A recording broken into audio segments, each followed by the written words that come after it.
देखिए, यह पूरा का पूरा केंद्र में 400 पार, बिहार में 40 पार और 40 पर, और महाराजगंज में है संकल्प 4 लाख हमारे पार। युवाओं का 4 लाख के लोग आज देश के प्रति, देश के उत्थान और विकास के प्रति जुड़ गए हैं। सबके मन में यह भाव है कि मोदी है देश की बड़ी बुरा हालत है।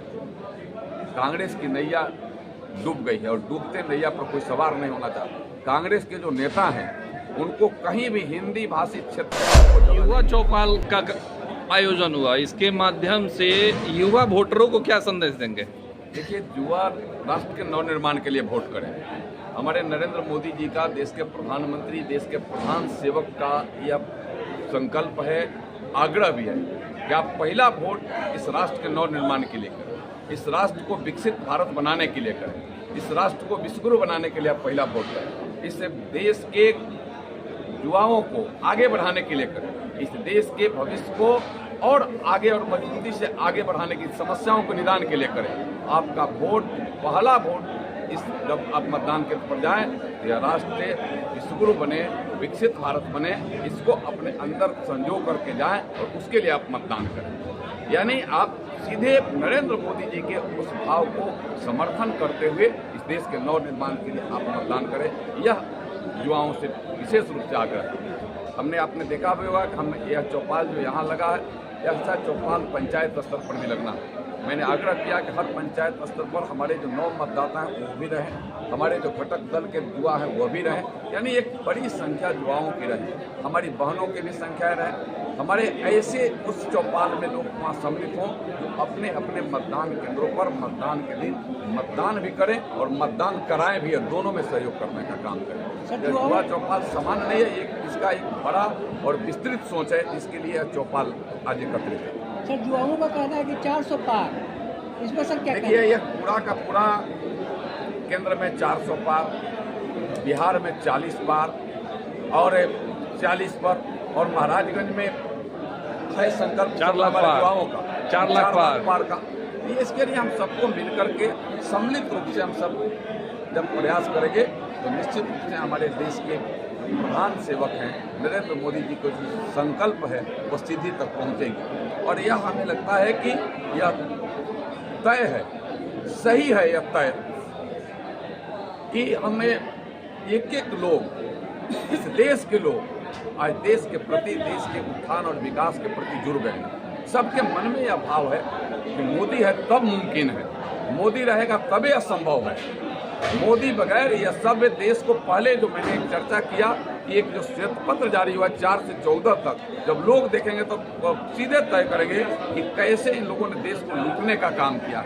और 14 से 24 तक का जो श्वेत पत्र है उसमें कैसे भारत आगे बढ़ा है, कैसे भारत विश्वगुरु की तरफ जा रहा है, कैसे भारत विकसित भारत की तरफ जा रहा है। आज गांव से लेकर के और शहर तक अब एक सूत्र में बन रहे हैं और सब जगह विकास पहुंचाने का काम करें।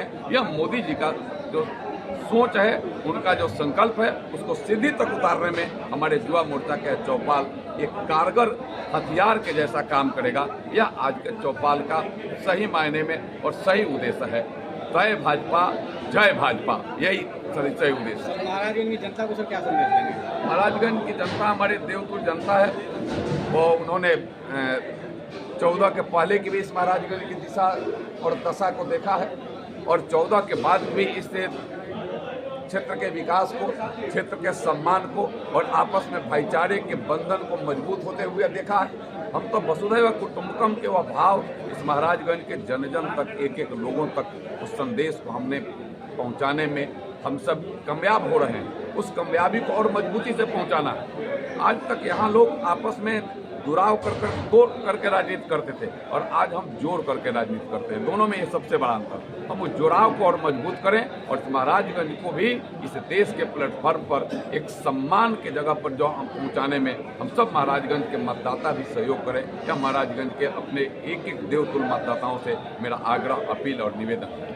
सर, महाराजगंज में देसी दुल्हा से लड़ने के लिए विदेशी दुल्हा खोजा जा रहा है। देखिए, मैं अगर इसको कहूँ तो कांग्रेस की बड़ी बुरा हालत है। कांग्रेस की नैया डूब गई है और डूबते नैया पर कोई सवार नहीं होना चाहता। कांग्रेस के जो नेता हैं उनको कहीं भी हिंदी भाषी क्षेत्र में उनको जगह नहीं मिला। उत्तर प्रदेश से लड़ते थे, जगह नहीं मिला। वह बिहार में नहीं, पूरा आपके दक्षिण भारत में वह जा करके, वहाँ भी जा करके केरल के कोना से मैंने लड़ने का प्रयास कर रहे हैं। जिस पार्टी के नेता को ही जगह नहीं मिल रहा है, वह स्थिति तो बनी हुई है, खोज रहे हैं। उनकी पूर्व के जो अध्यक्ष माने जो थी राष्ट्रीय अध्यक्ष, वह राज्यसभा से चली गई, वह लड़ने से भी भाग गई कि हम लड़ नहीं पाएंगे।